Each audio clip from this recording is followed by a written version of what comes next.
Assalamualaikum warahmatullahi wabarakatuh. Salam sehat dan bahagia calon guru penggerak Angkatan 11 Kabupaten Bojonegoro.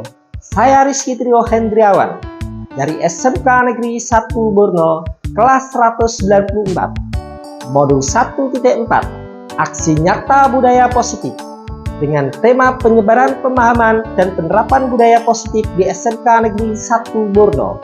Terima kasih, selamat menyaksikan aksi nyata. Assalamualaikum warahmatullahi wabarakatuh.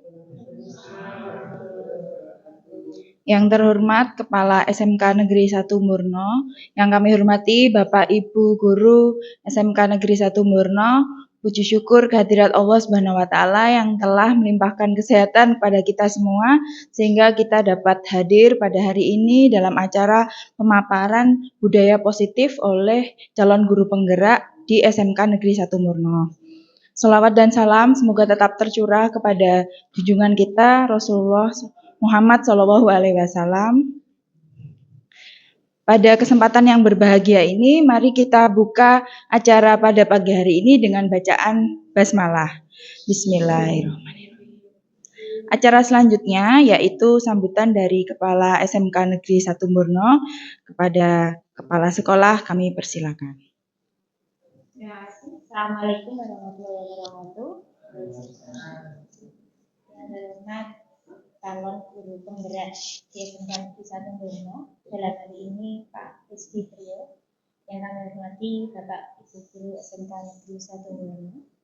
Puji syukur kehadirat Allah Subhanahu wa taala atas limpahan rahmat dan hidayahnya kita masih diberi nikmat sehat sehingga di pagi hari ini kita bisa menghadiri untuk acara dari calon guru penggerak SMK Negeri 1 Borno dalam rangka aksi nyata untuk budaya positif yang nantinya harapannya dapat diimplementasikan di keluarga besar SMK Negeri 1 Borno.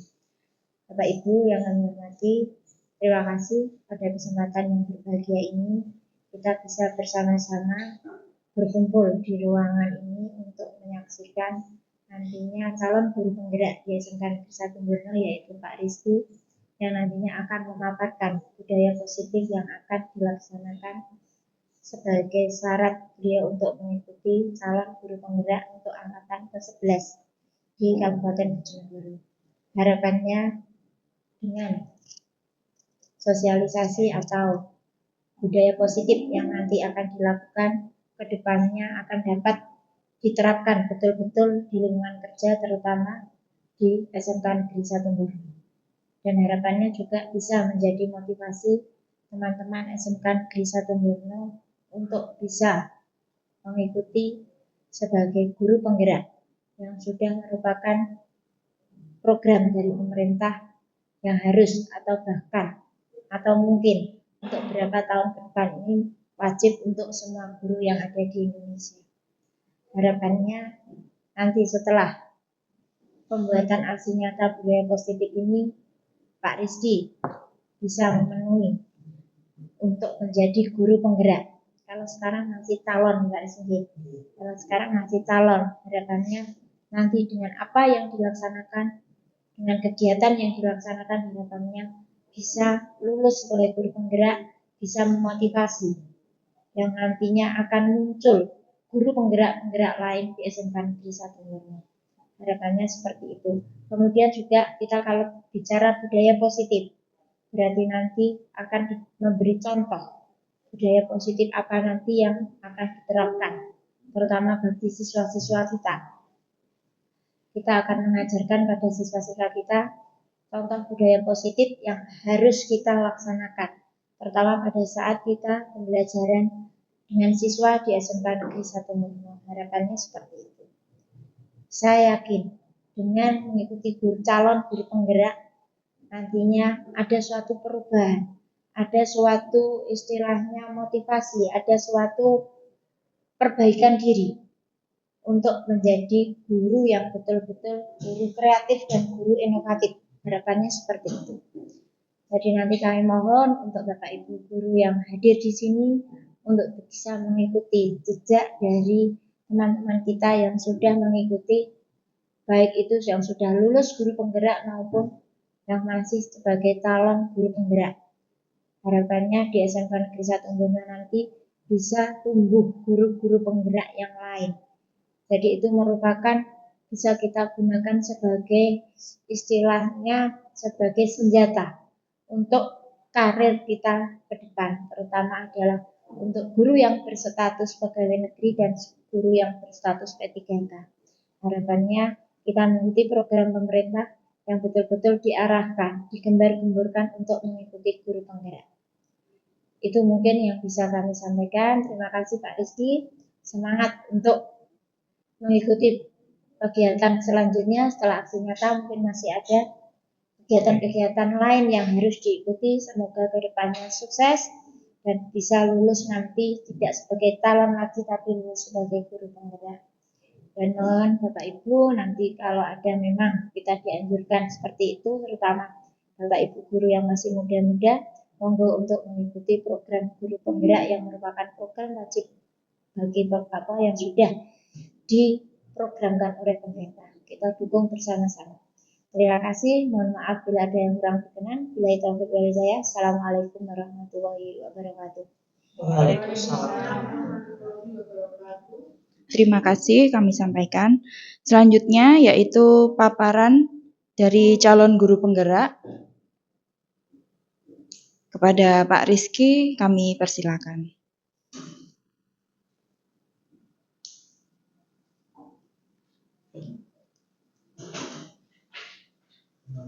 Assalamualaikum warahmatullahi wabarakatuh. Yang terhormat Ibu Kepala Sekolah dari SMK Negeri 1 Murno, kemudian Ibu Dewi selaku pembawa acara dan Bapak Ibu guru seluruhnya yang hadir di acara ini. Pertama-tama mari kita panjatkan puji syukur kehadirat Allah Subhanahu wa taala karena berkat dan rahmat hari ini kita dapat melaksanakan kegiatan atau kegiatan dari aksi nyata modul 1.4. Terima kasih. Assalamualaikum warahmatullahi wabarakatuh. Salam bahagia Bunda. Jadi dari slogan dari guru penggerak itu salam bahagia dan sehat untuk ibu bapak. Nah, sekali lagi saya sebelumnya mau memaparkan, saya ucapkan banyak terima kasih atas waktu yang telah diluangkan untuk kita telah hadir di sini. Pertama-tama sebelum saya memaparkan ini, sekali lagi yang terhormat Bapak Ibu Kepala Sekolah dan terima kasih Bapak Ibu guru semuanya. Sekali lagi dalam kegiatan hari ini pemaparan tentang aksi nyata modul 1.4 budaya positif dalam pendidikan hingga angkatan 11 Kabupaten Bojonegoro. Sebelum mengikuti kegiatan hari ini, saya ingin tadi ada support dari Ibu Kepala Sekolah terkait apa sih mengikuti pendidikan dari guru penggerak. Sebenarnya di dalam pendidikan guru penggerak itu pertama yaitu mengenal tentang filosofi. Intinya yaitu adalah kita mengajar yaitu adalah berpihak pada peserta didik atau mengalir pada peserta didik. Kemudian nilai-nilai dan program guru penggerak mungkin yang tersirat dari sering dan Bapak Ibu guru sering muncul bahwa guru penggerak mungkin untuk Bapak kepala sekolah atau calon dari yang lain atau pengawas atau apa. Tapi yang saya pelajari setelah mengikuti penggerak ternyata menjadi nilai positif untuk diri kita menjadi pendidik sebenarnya. Karena nilai-nilai apa yang berada dari guru penggerak, yaitu nilai kolaborasi. Jadi di sini dibentuk di dalam sebuah pendidikan itu ada kolaborasi.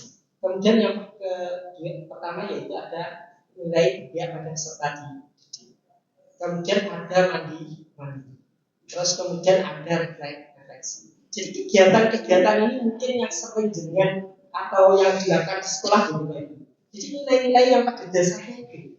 Jadi kalau saya mengajarkan di nilai yang tadi yang disampaikan oleh beberapa mungkin yang dengan dibuatkan atau yang terdengar di luar terkait kepala sekolah atau pengawas, mungkin itu adalah nanti takdirnya lah. Mungkin kalau memang saya ditakdirkan menjadi kepala sekolah, ya kita bersyukur bahwa kita menjadi pengawas ya kita akan kita tidak bisa memilih. Terus kemudian peran dari guru penggerak apa? Awalnya di sini adalah perannya adalah menjadi pemimpin pembelajaran. Jadi yang pada dasarnya adalah kita benar-benar menjadi guru intinya. Diajar gimana sih menjadi pendidik yang sebenarnya. Intinya seperti itu. Oke, ini mungkin untuk pemaparan saya sebelum saya masuk ke materi. Nah, next. Penyebaran pemahaman dan penerapan pengalaman budaya positif.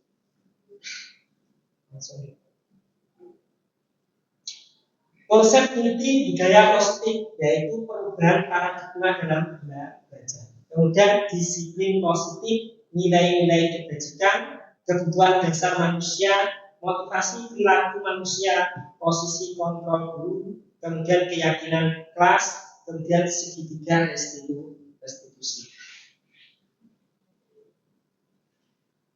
Pembelajaran dengan paradigma baru, filosofi pendidikan kehadiran, yaitu pendidikan yang menuntun pada dasarnya. Jadi menuntun kodrat anak menjadi kodrat yang paling tinggi, setinggi-tingginya menjadi pribadi yang bertanggung jawab di dalam masyarakat maupun berbangsa dan negara. Jadi kalau filosofi KHD itu ngaso keluarga, mangun kaso apa itu? Mangun kaso tempuri handayani. Jadi kalau kita menjadi di depan, kita harus menjadi inspirasi.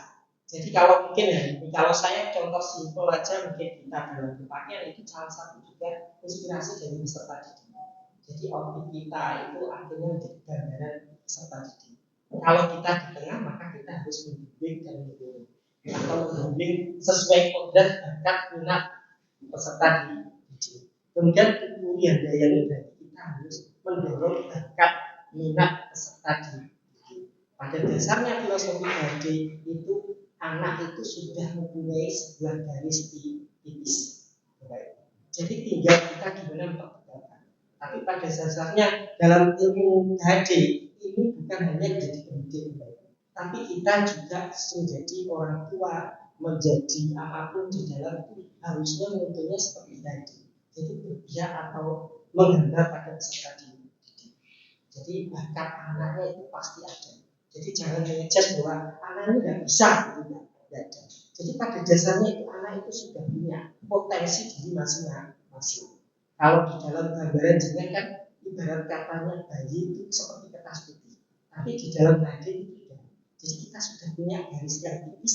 Gimana kita menjadi orang tua atau menjadi pendidik, menebalkan garis yang sudah ada pada anak. Jadi seperti itu. Oke. Terus kemudian yang kedua, pembelajaran dengan paradigma baru merupakan pembelajaran yang dirancang berdasarkan prinsip pembelajaran diferensiasi. Sehingga para peserta didik belajar sesuai kebutuhan berdasarkan tahap perkembangan sesuai teori psikologi modern untuk mewujudkan profil pelajar Pancasila. Di dalam pembelajaran diferensiasi ini kan jenengan sudah paham, ya saya yakin sudah tahu. Jadi pembelajaran yang berpusat pada anak-anak. Ya, apa? Anak yang senang auditori ada, berarti ada yang terkena audionya saja. Ada yang senang dijelaskan. Tapi ada anak yang suka visualnya. Jadi beliaunya harus suka sebuah gambar yang kemudian ada kinestetik. Ada yang senang mental. Mungkin ini yang lebih sering diterapkan. Kemudian mewujudkan profil pelajar Pancasila apa? Yaitu beriman, bertakwa kepada Tuhan Yang Maha Esa, berbingkar bukan, bergotong royong, kreatif, bergerak kritis, profil pelajar Pancasila dan mandiri. Dari keenam nilai ini diharapkan setiap kegiatan pembelajaran. Jadi paradigma yang baru harus mengatur P5. Jadi kalaupun tidak bisa dikuatkan di salah satu nilai. Karena mengingat pada nilai visi dari sekolah tidak mungkin mengalir dari seluruh profil pelajar kebetulan. Pasti hanya satu nilai yang dikuatkan. Mungkin dia bisa mengambil dari 3 nilai penguatan dari profil pelajar Pancasila. Gitu Pak. Saya lanjutkan, terima kasih. Jadi di paradigma baru dalam pembelajaran sekarang lebih mengacu pada profil pelajar Pancasila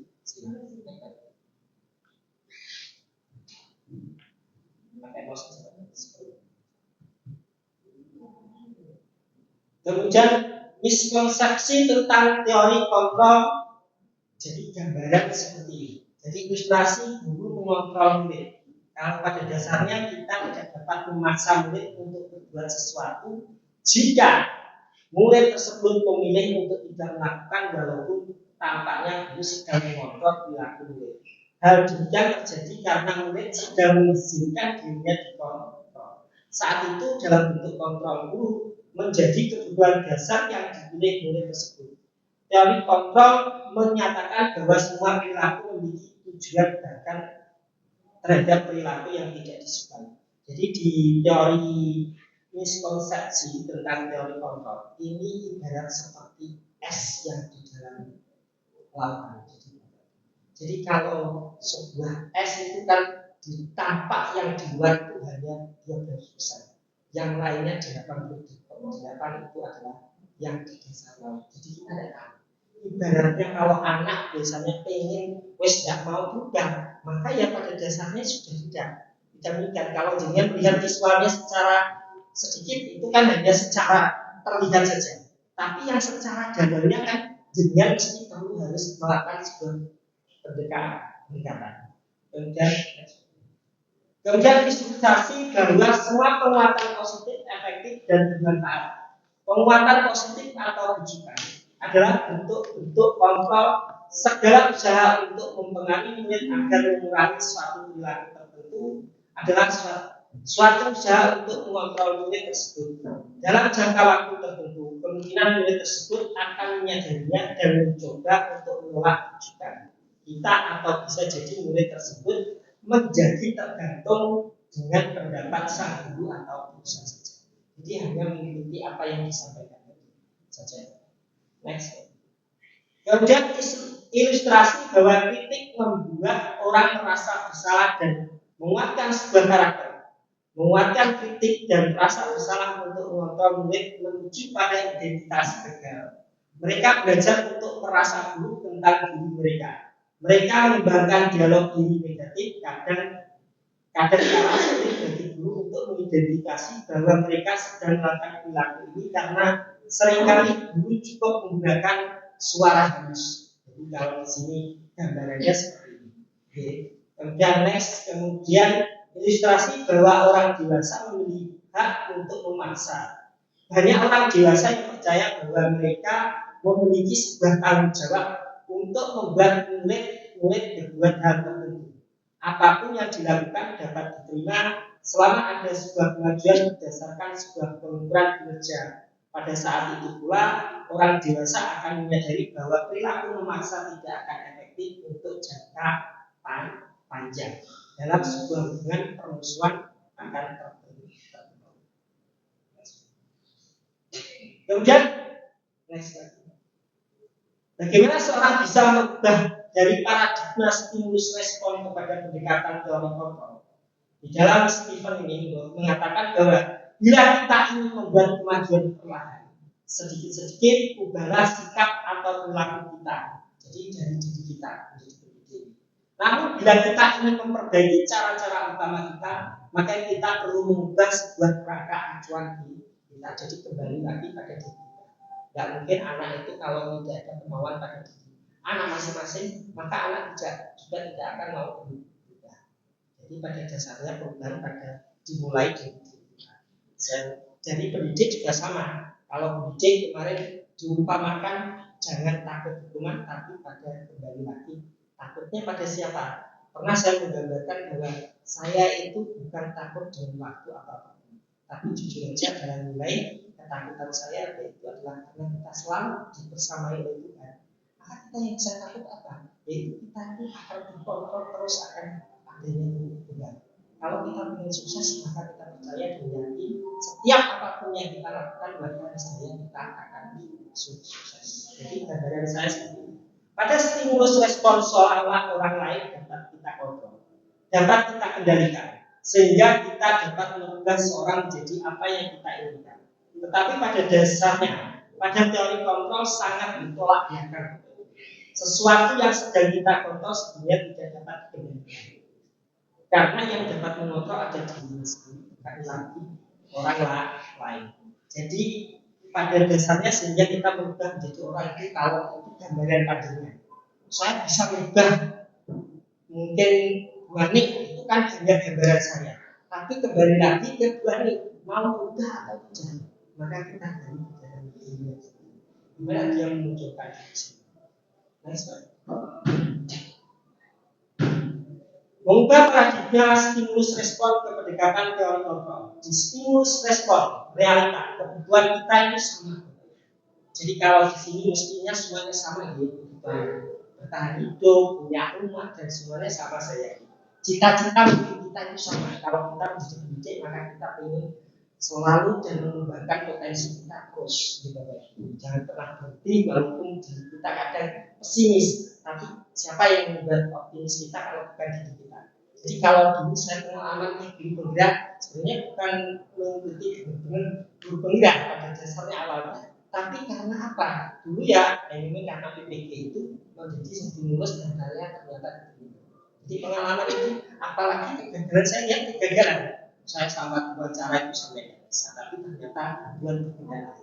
Ya, jadi kita tidak tahu, yang penting kita pasrahkan semuanya dulu. Semua orang melihat hal yang sama. Jadi kita itu melihat secara visualnya sama, mungkin tidak jauh berbeda. Gitu. Kita mencoba mengubah orang agar berpandangan sama dengan kita.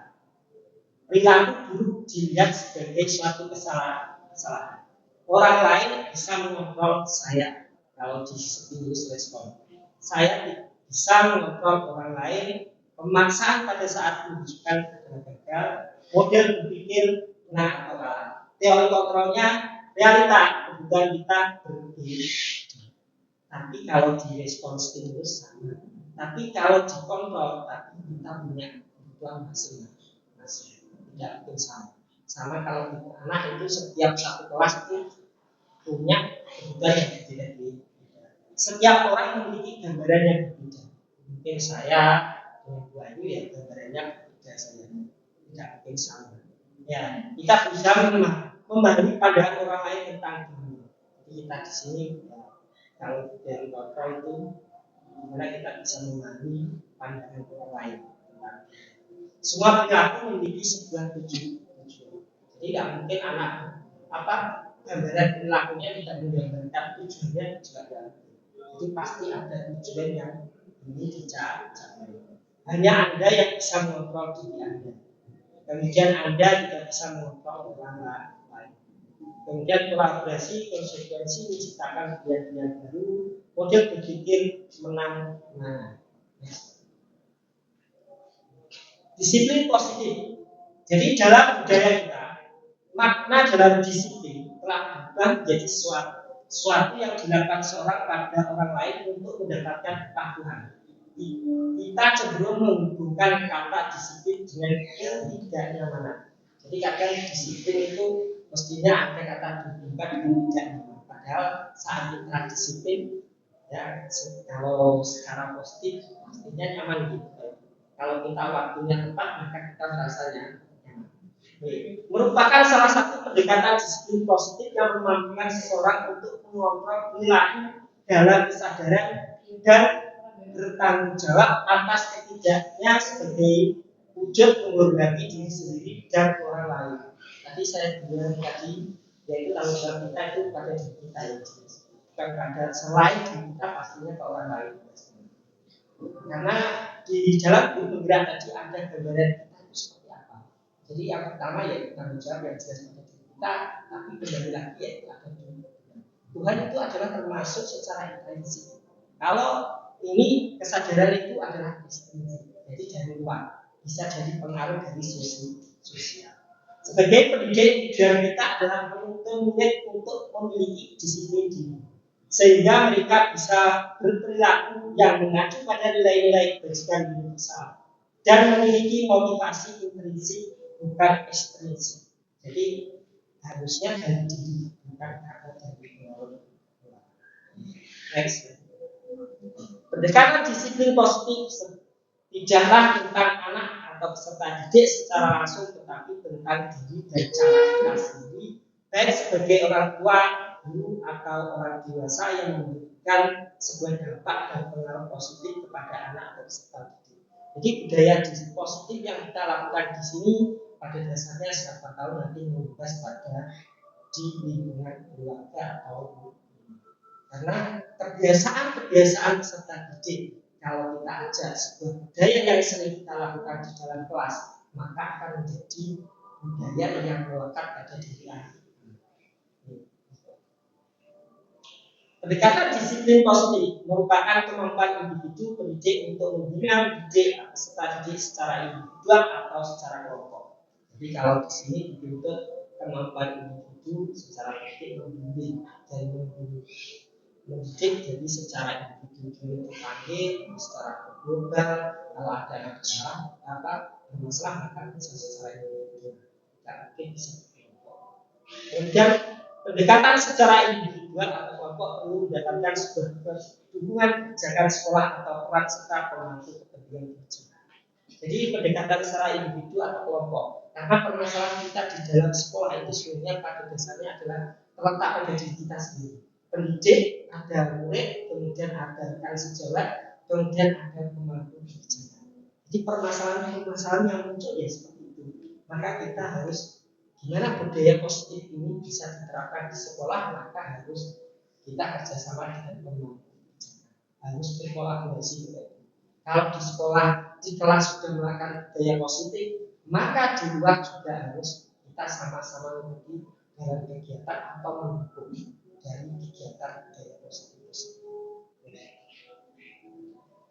Nilai-nilai kebajikan, yaitu nilai-nilai kebajikan adalah sifatnya positif manusia yang merupakan tujuan mulia yang ingin dicapai setiap individu. Semua saya yakin ingin ya nilai-nilai kebajikan di apa saja. Nilai yang disepakati bersama lintas bangsa, suku bangsa. Jadi nilai-nilai dari budaya positif itu ada nilai-nilai yang disepakati bersama. Kemudian profil pelajar Pancasila. Kembali lagi ke pembelajaran paradigma dalam pembelajaran sekarang, yaitu beriman, bertakwa kepada Tuhan Yang Maha Esa, berakhlak mulia, mandiri, bernalar kritis, berbika tunggal, bertanggung jawab, motivasi perilaku manusia menghindari tidak nyaman. Biasanya kita mestinya menghindari itu kegiatan kita itu nyaman, tidak mendapatkan undangan atau penghargaan. Jadi murid itu tidak ada yang ingin ada yang ingin sesuatu dikasih sebuah bintang pada buku itu juga menjadi sebuah gambaran atau nilai bisa jadi menghargai diri dan menjadi orang yang mereka ingin inginkan. Penjelasan tentang hukuman, konsekuensi dan restitusi. Jadi di sini saya mau menjelaskan sebelum membahas tentang restitusi. Biasanya kita sering yang terjadi di sekolah atau di lembaga atau keluarga sekolah itu selalu hukuman. Hukuman itu tidak terencana.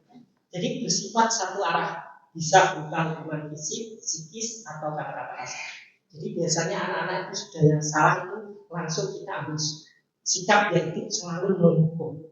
Tapi di dalam filosofi hadis yang mohon maaf, jadi kalau menghukum itu pada dasarnya memang tidak boleh. Jadi gimana anak dibawa ke dalam nanti manajer, jadi kita akan diajak menjadi sebuah manajer atau kepala sekolah.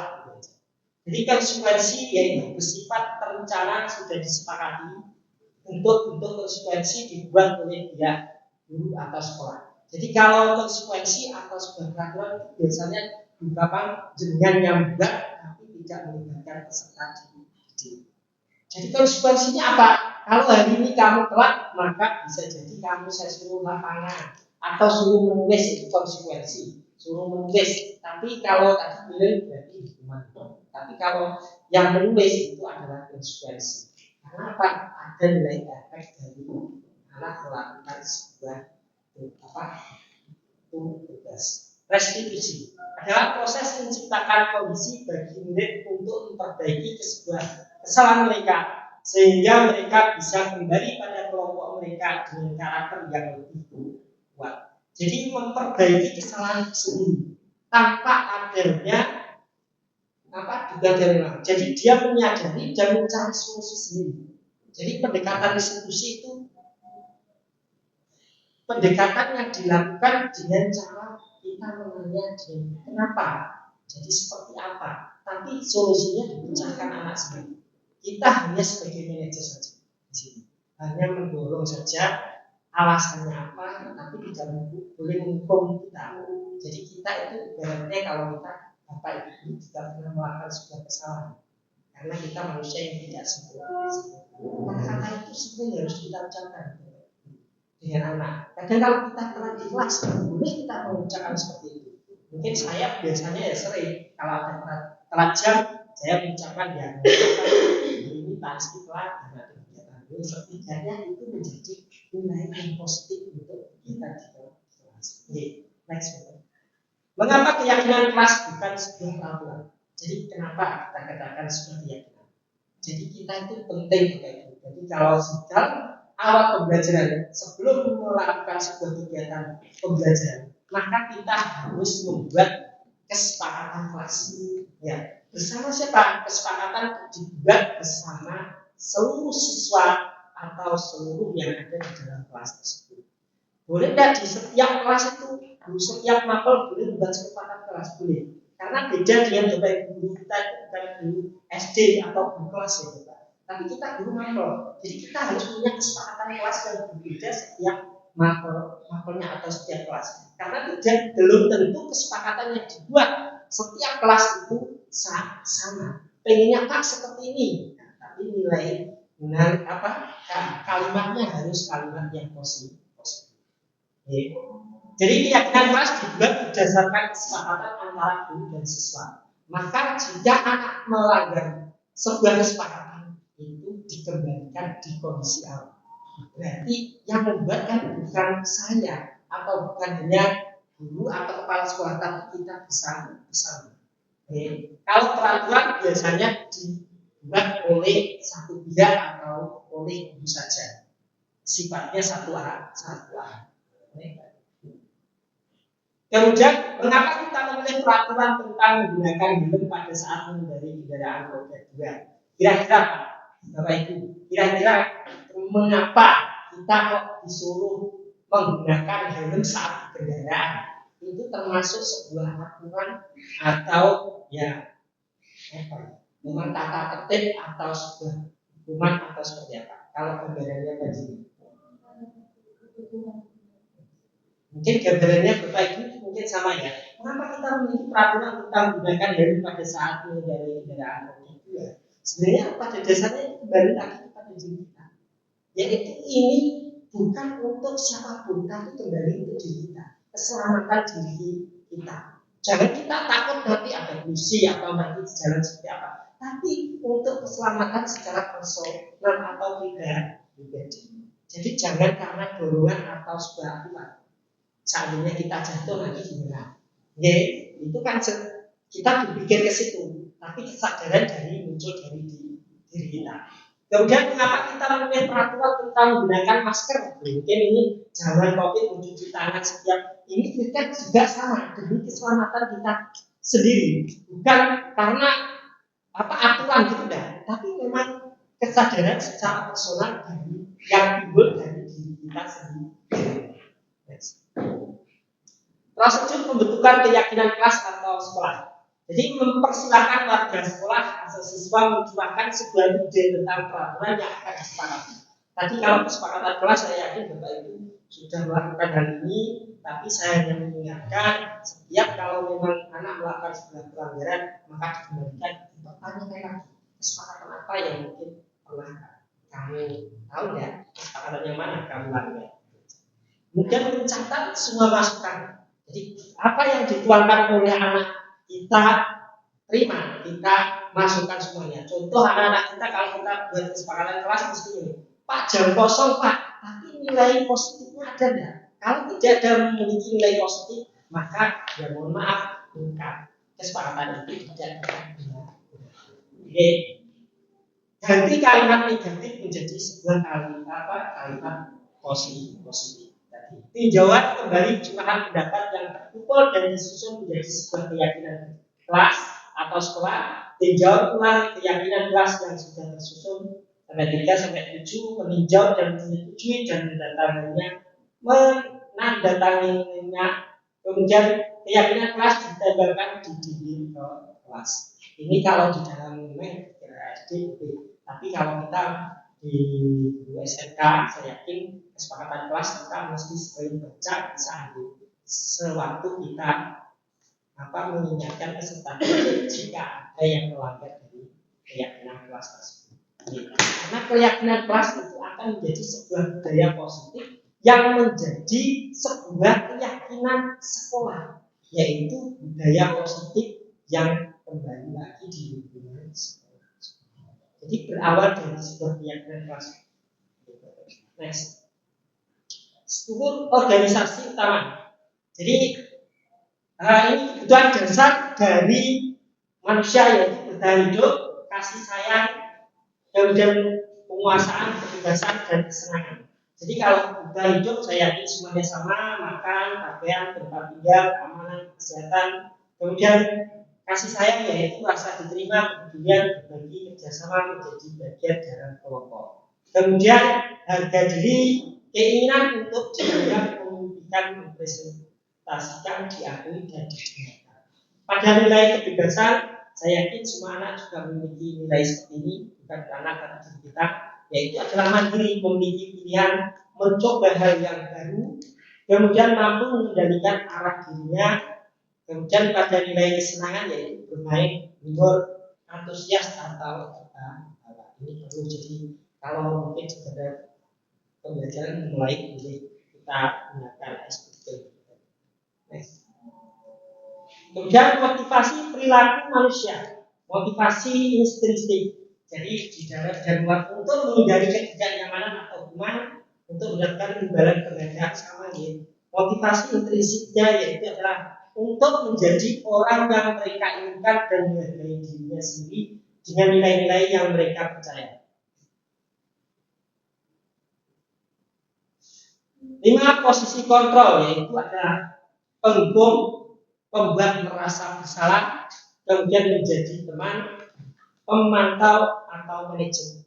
Jadi dari 5 nilai kontrol ini, Bapak Ibu nanti mau menempatkan di posisi yang mana.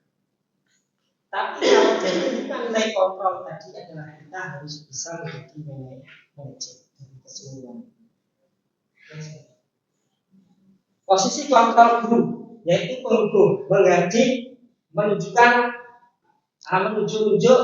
berkaca pinggang, membentak, hukum, isi, pedal. Dampaknya adalah anak menjadi pendendam, tidak menyukai guru atau pada mabuk tertentu.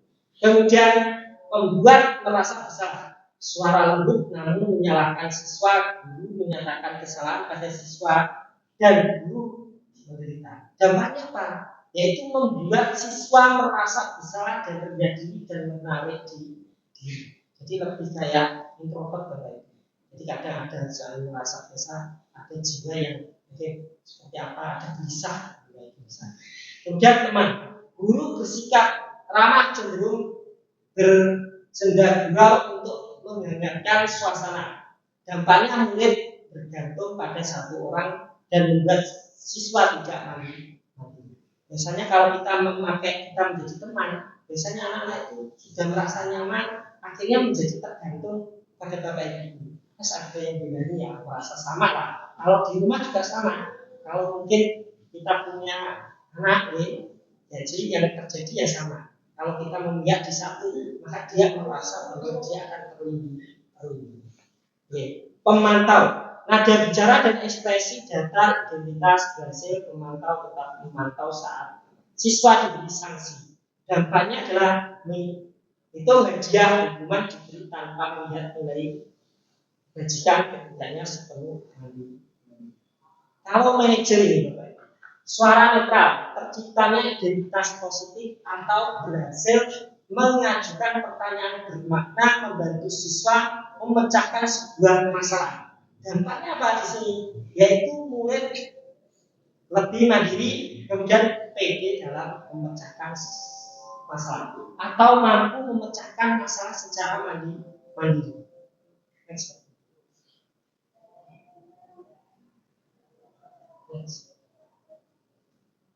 Saya kecewa sekali dengan kamu. Kira-kira dalam nilai ini, kira-kira nilai apa Bapak?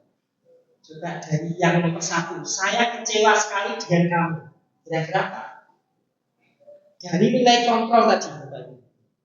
Coba dengan Merasa bersalah. apa? Merasa bersalah. Kemudian kamu tidak pernah benar melakukannya. Kira-kira apa?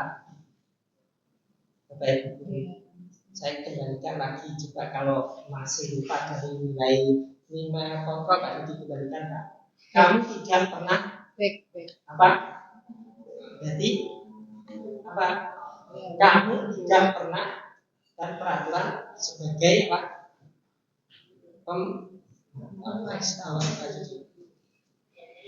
Apa rencanamu untuk menyelesaikan masalah ini? Ini apa? Ada nilai apa? Lebih nilai pada manajemen. Jadi kita harus bisa menjadi nilai. Ayolah lakukan demi Bapak Ibu. Kira-kira apa? Menjadi teman. Jadi kita itu kalau nilai di sini adalah menjadi teman. Yang berikutnya, kamu tidak pernah mendapatkan nilai jika tidak mengerjakan tugas. Kira-kira apa? Apa?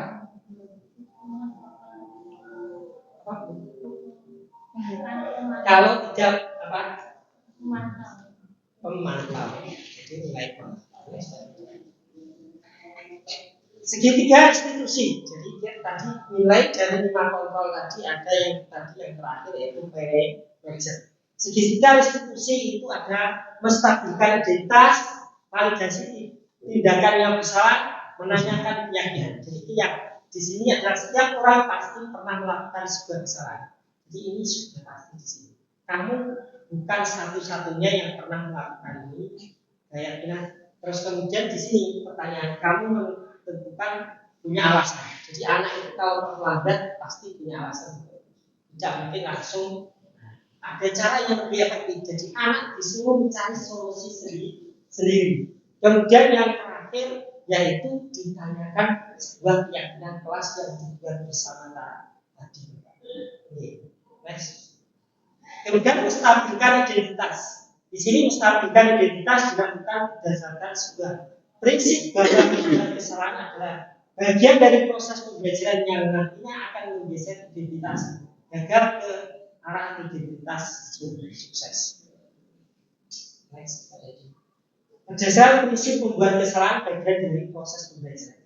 Jadi tadi ada segitiga restitusi berbuat salah itu wajib. Jadi tidak boleh mengejudge anak kalau telat. Mungkin ada anak telat, kamu sehukum gitu ya. Jadi kita tanyakan berbuat salah itu wajib. Karena mungkin saya tidak pernah berbuat salah. Jadi tidak ada manusia yang sempurna. Jadi kata-kata kerjanya itu sudah dibuat seperti ini. Jadi kalau jadinya nanti kok ada anak telat, ya kata kerjanya yang dibuat ini. Jadi ibu atau bapak juga tidak pernah melakukan hal itu.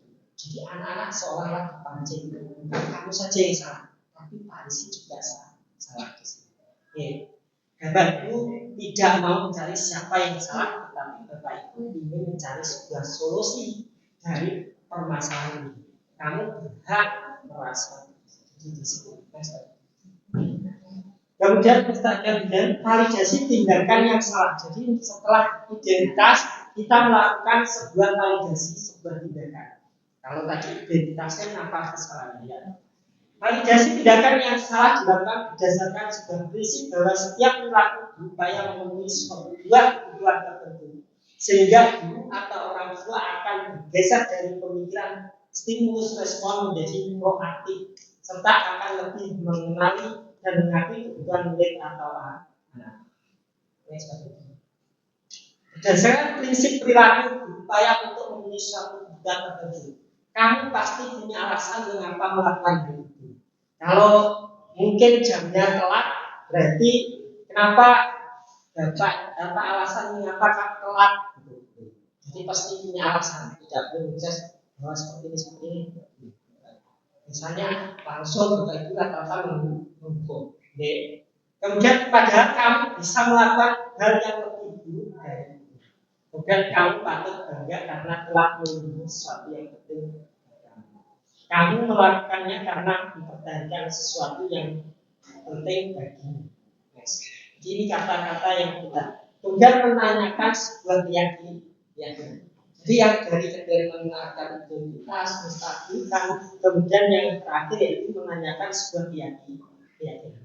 Menanyakan keyakinan dilakukan dengan memberi sebuah pertanyaan-pertanyaan bermakna, yaitu pada murid atau anak untuk memunculkan sebuah motivasi secara intrinsik sehingga mampu mengaitkan keyakinan dengan tindakan yang besar. Next. Menanyakan keyakinan berdasarkan prinsip teori kontrol, kita termotivasi secara intrinsik apa keyakinan kelas yang kita buat. Jadi anak dipancing, Bapak Ibu. Kalau di situ sudah menanyakan dari identitas, memvalidasi, kemudian menanyakan keyakinan. Mesti anak mencari tahu apa yang dia butuhkan atau dia yang dilanggar. Tanpa kita harus menyiapkan atau memastikan pelajaran ini tidak, tapi anak sendiri yang menggali sendiri kesalahan. Nilai-nilai apa yang telah disepakati bersama. Jadi di sini nilai-nilai apa dari keyakinan kelas tadi kita buat. Kemudian seperti apa gambaran sebuah kelas yang ideal menurut kamu. Kemudian kamu ingin menjadi orang yang seperti apa. Jadi ditanyakan lagi di saat itu. Jadi pastinya anak-anak kita biasanya mesti punya impian. Dan jangan lupa yang terakhir, berikan sebuah kata-kata semangat biar anak-anak kembali ke kondisi awal. Dari kondisi yang tadi telat mungkin ada rasa takut, gelisah, macam-macam. Jadi kita tidak bisa ngejudge. Jadi sistemnya dengan segitiga restitusi. Bapak Ibu, kasus dari restitusi bisa kita Pak Didi. Jadi skenario kasus 1, siswa datang terlambat. Nah, jadi seperti ini kalau kondisinya nanti. Jadi segitiga penanganannya seperti ini, kita panggil. Dialog yang muncul sama tadi yang di dialog di awal. Ya. Kalau berarti ditanya sebuah identitasnya dulu. Kemudian habis itu baru validasi tindakan, kemudian menanyakan kesepakatan kelas. Di volumenya bisa dibesarkan, Pak. Full ya. Tapi ini pokoknya dada-dadaan ini.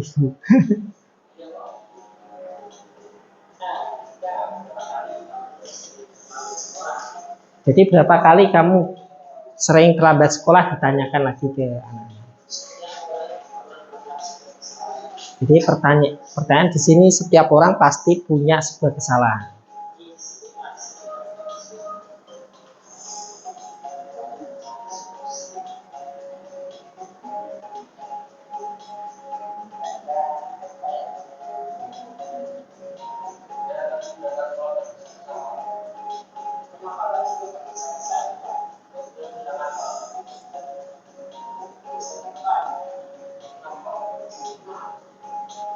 Jadi ditanyakan kondisinya nanti.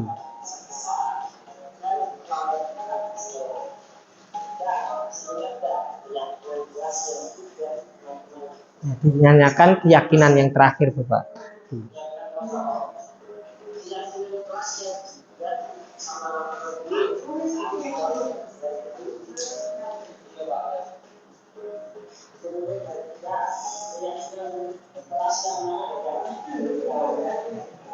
Tidak bikin.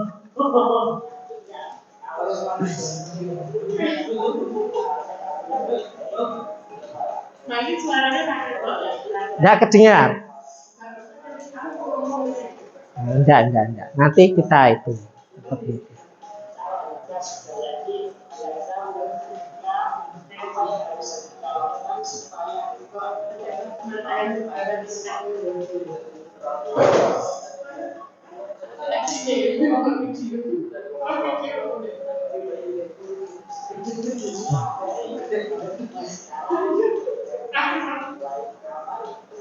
ditanyakan, jadi di sini mulai kapan Andika mau itu?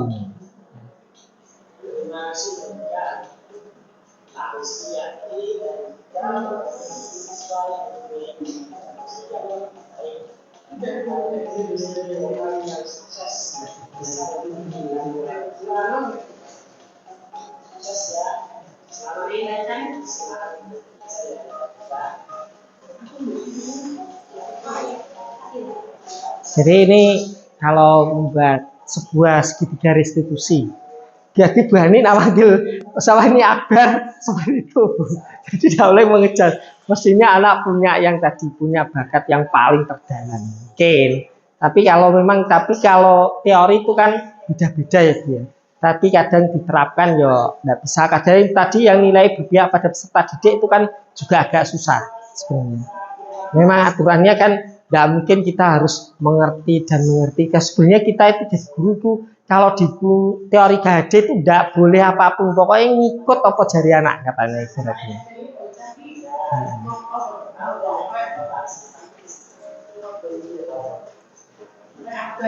Iya, iya, iya. Memang saya lihat ini Bu, Bapak Ibu, guru penggerak, saya lihat itu kalau seperti ini mayoritas yang paling cocok itu di tingkat dasar. Karena kalau berpihak pada peserta didik ini kayaknya real, benar-benar bisa dibimbing, dituntun, kemudian diajak seperti ini, seperti ini. Jadi enggak, kalau kita kan beda. Jadi dari nilai-nilai tadi bisa jadi hukuman itu menjadi nilai positif ya bisa jadi. Tadi kalau dilihat semuanya dari nilai kontrol harus menjadi manajer, kapan sampai gitu. Jadi ya memang berbeda-beda seperti ini. Ditunggu Bu ya sampai selesai video ini sambung.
Bu Ani habis ini ikut Bu. Buka tim ya enggak, Wah. Enggak Bu, maksudnya itu gini, takutnya besok itu menjadi sebuah program yang wajib. Untuk ada kesempatan, tinggal ikut aja. Karena kita kebetulan Pak Agus kan orangnya juga welcome. Kita manfaatkan karena kepala sekolah tidak semuanya mengizinkan, daftar saja tidak mengizinkan Bapak Ibu. Banyak CGP itu tidak diizinkan oleh Bapak Kepala Sekolah. Karena kan kita sebelum daftar kan harus ada izin atasan. Tapi kalau nanti kenaan ya lebih baik seperti itu tadi saya bilang. Dengan enak-enaknya seperti itu. Banyak kebetulan angkatan ini banyak 5. Ada Bu Ria, saya, Pak Pendi, kemudian ada yang hanya buat daun, pokoknya asal buat ya ada. Kan mungkin CGP yang angkatan semakin ke belakang ini lebih ibaratnya kreatif dalam ini apa tugas seperti yang ada. Bukan beda dengan mungkin yang tidak tahu Bu siapa itu Bu Kastuti termasuk Bu Yohana kan orangnya juga kegiatannya terserius. Nah kita di CGP yang ini kan pokoknya yang penting. Cukup Pak. Terima kasih ya Bu. Itu Bapak Ibu Guru, video dari segitiga restitusi dari 2 kasus yang saya usung, yaitu adalah anak terlambat sekolah dan satunya adalah kasus anak yang mengantuk di saat pembelajaran. Jadi penyelesaiannya seperti apa? Yaitu dengan menggunakan segitiga restitusi. Itu. Sebelum saya kira-kira untuk kegiatan hari ini, Ibu mohon minta refleksinya kegiatan hari ini saya suruh tulis ya Bapak Ibu. Nanti kira-kira pembelajaran apa yang hari ini dengan mungkin dengan sakit tempel di sana untuk menjadi upaya. Oke, monggo Bapak.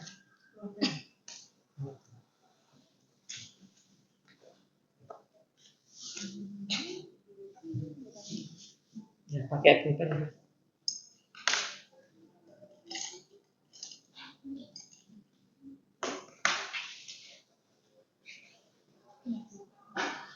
Monggo Bapak.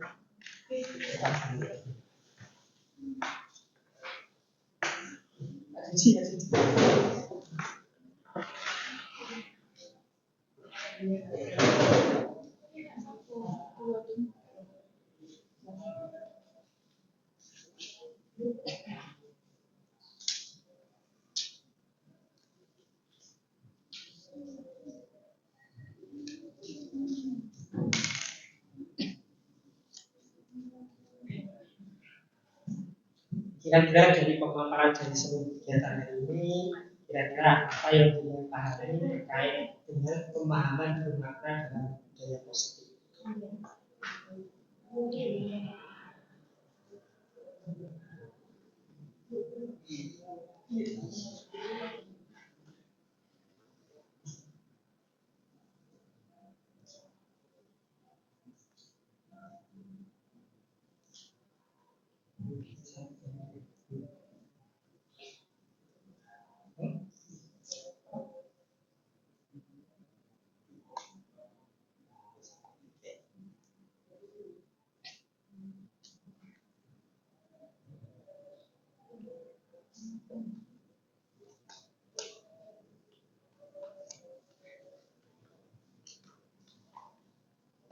Bisa ditempel di sana.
Coba Bapak Ibu dari hasil refleksi ini saya membaca beberapa saja.